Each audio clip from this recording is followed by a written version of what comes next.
কেউ যদি ওয়াজিব কোরবানির দিনগুলোতে কোরবানি দিতে না পারে তাহলে কি করবে? অনেক সময় অনেক বড় ধরনের বিপদ হয়, যার কারণে কোরবানির দিনগুলো পার হয়ে যায়। দেখা গেছে বাবার অপারেশন, মায়ের অপারেশন, এভাবে বড় বিপদ, কেউ মারা গেছে, বা এভাবে বড় ধরনের একটা বিপদের কারণে যে কোনো কারণবশত সে 3 দিনের 3 দিনই কোরবানি করতে পারে নাই। এখানে 2 মাসআলা। 1 নম্বর, হয় জন্তু কিনছে কোরবানি করতে পারে নাই। আর একটা মাসআলা হচ্ছে জন্তুই কেনার সময় পায় নাই। 2টার মাসআলা ভিন্ন ভিন্ন।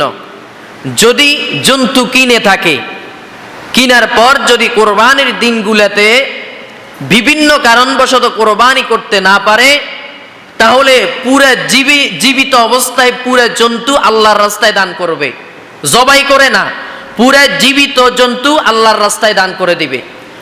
আর যদি না কিনে থাকে, তাহলে একটা বকরির মূল্য, একটা ছাগলের মূল্য যে পরিমাণ হয়, এই পরিমাণ টাকা আল্লাহর রাস্তায় দান করে দিবে।